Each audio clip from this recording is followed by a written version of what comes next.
సిద్దిపేట జిల్లా హుస్నాబాద్ పట్టణంలోని విశ్రాంత ఉద్యోగుల సంక్షేమ భవనంలో ఏర్పాటు చేసిన తాత్కాలిక గ్రంథాలయం మూసివేస్తామంటుండడంతో ప్రభుత్వ ఉద్యోగులకు సన్నద్ధమవుతున్న నిరుద్యోగ అభ్యర్థులు ఆవేదన వ్యక్తం చేస్తున్నారు. పట్టణంలో ఉన్న గ్రంథాలయం పూర్తి శిథిలమైపోవడంతో గతంలో మాజీ ఎమ్మెల్యే సతీష్ కుమార్ పాఠకులు, నిరుద్యోగ అభ్యర్థులు సౌకర్యార్థం విశ్రాంత ఉద్యోగుల సంక్షేమ భవనంలో తాత్కాలిక గ్రంథాలయాన్ని ఏర్పాటు చేయించారు.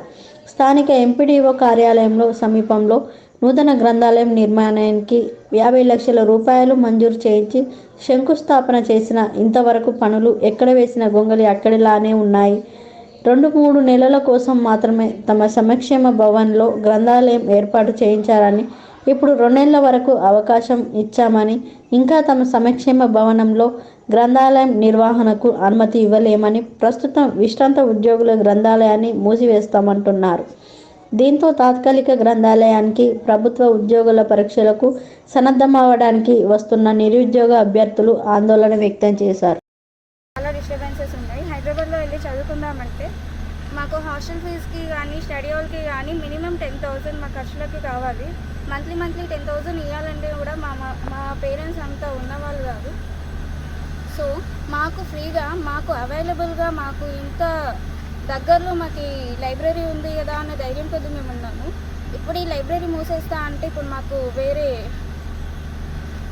సోర్సెస్ ఏమీ లేదు కాబట్టి లైబ్రరీ మాకు ఇవ్వాలని, ఇది తొందరగా మూసివేయకూడదని, మీరు మాకు హెల్ప్ఫుల్గా ఈ లైబ్రరీ ఉండాలని మేము కోరుకుంటున్నాం. కంప్లీటెడ్ చేయడం జరిగింది. అండ్ 2022 నుంచి ఏప్రిల్లో నోటిఫికేషన్స్ అప్పటి నుంచి ఇవ్వడం జరిగింది. ఆ నోటిఫికేషన్స్ పడ్డప్పటి నుంచి మేము ఈ గ్రంథాలయానికి వచ్చి డైలీ 8 to 8 చదువుకొని వెళ్ళడం జరుగుతుంది. అయితే ఈ యొక్క పడిన రీసెంట్ పోలీస్ నోటిఫికేషన్లో నేను టీఎస్ఎస్పీ కానిస్టేబుల్గా సెలెక్ట్ అవ్వడం జరిగింది. అండ్ అదేవిధంగా ఈ యొక్క గ్రంథాలయం అనేది, ఈ గ్రంథాలయం కోసం ప్లేస్ను అండ్ 50 lakhs రూపీస్ అనేది గవర్నమెంట్ ఇదివరకే శాంక్షన్ చేయడం జరిగింది. అది 2 years నుంచి శాంక్షన్ అయినా కానీ వాటి యొక్క పనులు ఎక్కడ వేసినా అక్కడనే ఉండడం జరిగింది. అయితే దాన్ని కంప్లీట్ చేయడం లేదు. ఈ యొక్క పాత గ్రంథాలయం అనేది అది శిథిలావస్థకు చేరడంతో ఈ యొక్క విశ్రాంతి ఉద్యోగుల భవనంలో దీన్ని తాత్కాలికంగా పెట్టడం జరిగింది. అండ్ ఇప్పుడు ఈ యొక్క గ్రంథాలయాన్ని ఖాళీ చేయడం అనేది కరెక్ట్ కాదు. అండ్ ఈ యొక్క మంత్రి గారికి నేను ఏం విజ్ఞప్తి చేస్తున్నానంటే, ఈ యొక్క గ్రంథాలయాన్ని కొత్త యొక్క గ్రంథాలయాన్ని ఆ నిధులతో దాన్ని పూర్తి చేసి అండ్ మాకు చదువుకోవడానికి ఈ యొక్క గ్రంథాలయాన్ని ఇలానే కొనసాగించాలని కోరుకుంటున్నాను. కె చంద్రశేఖర్ గౌడ్, ఇక్కడ హుస్నాబాద్ వాస్తవ్యంలో మేము గత 2 సంవత్సరాల నుంచి పోటీ పరీక్షల కోసం ప్రిపేర్ అవుతున్నటువంటి నిరుద్యోగ యువతకు ఆలయం వంటిది ఈ గ్రంథాలయం. అయితే ఈ గ్రంథాలయం ఇన్ని రోజుల నుండి ఇక్కడ మేమంతా ప్రిపేర్ అవుతున్నటువంటి తరుణంలో ఈరోజు ప్రస్తుతం ఈ గ్రంథాలయాన్ని తీసేస్తామనేటువంటి ధోరణి బయటకు వచ్చింది.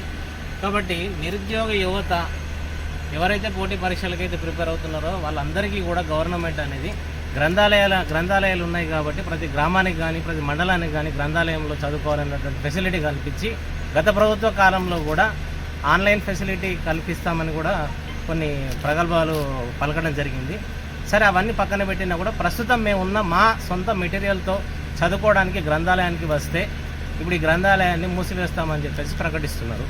కాబట్టి మేము ఎన్నో సంవత్సరాల నుంచి గవర్నమెంట్ ఉద్యోగ నోటిఫికేషన్ల కోసం ఎదురు చూసి ప్రస్తుత తరుణంలో కూడా వాటిని వాయిదా వేసుకుంటూ వస్తున్నటువంటి ప్రభుత్వం మరి రేపటి తరుణంలో కూడా మళ్ళీ రీనోటిఫికేషన్ ఇవ్వాలన్నటువంటి ఉద్దేశంతో ఉంది. కాబట్టి వాటి కోసం ఇన్ని రోజులు మేము ప్రిపేర్ అయ్యి మళ్ళీ మేము వెనక్కి పోతే ఎలా అనే ఉద్దేశంతో ఇంకా ప్రిపేర్ అవుతూ గ్రంథాలయంలోనే ఉంటూ మాకున్నటువంటి పనులు కానీ మాకున్నటువంటి అన్నిటిని వదులుకొని వచ్చి గ్రంథాలయంలో మేము ప్రిపేర్ అవుతున్నాం.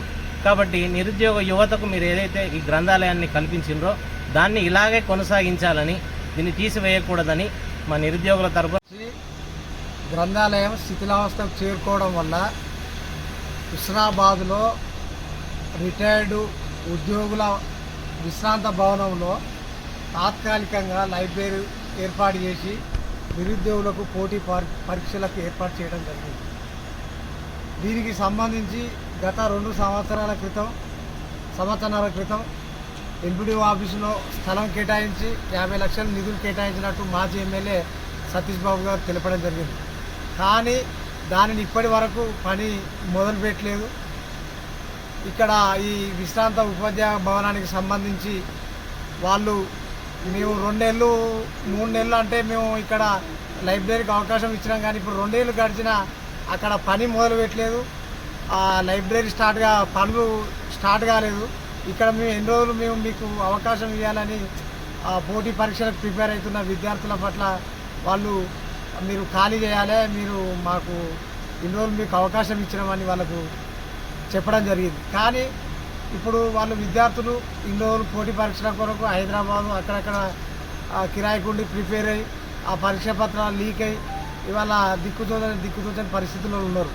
వాళ్ళు ఖర్చులు భరించలేని పరిస్థితులు ఉన్నారు. కాబట్టి వాళ్లకు ఇప్పుడు ఇక్కడి నుంచి గెలిచిన పొన్నం ప్రభాకర్ గారు మంత్రి వీరి పట్ల వెంటనే చర్యలు తీసుకుని ఈ విశ్రాంత భవనంలోనే మరి పెద్దలతో మాట్లాడి అవకాశం కల్పిస్తారో, మరి లేక తాత్కాలికంగా ఎక్కడైనా కిరాయి తీసుకుని నిరుద్యోగులకు లైబ్రరీ ఏర్పాటు చేస్తారో ఈ సందర్భంగా ఆలోచన చేయవలసిన అవసరం ఉన్నదని తెలియజేయడం జరుగుతుంది. అదేవిధంగా లైబ్రరీకి నిధులు మంజూరైనాయి అంటారు, దాన్ని కూడా వెంటనే కాంట్రాక్టర్ కప్పచెప్పి త్వరితగతిగా వేగంగా పనిచేసి నిరుద్యోగులకు అందుబాటులో ఉండే విధంగా చర్యలు తీసుకోవాలని మంత్రి పొన్నం ప్రభాకర్ గౌడ్ గారిని కోరడం జరుగుతుంది.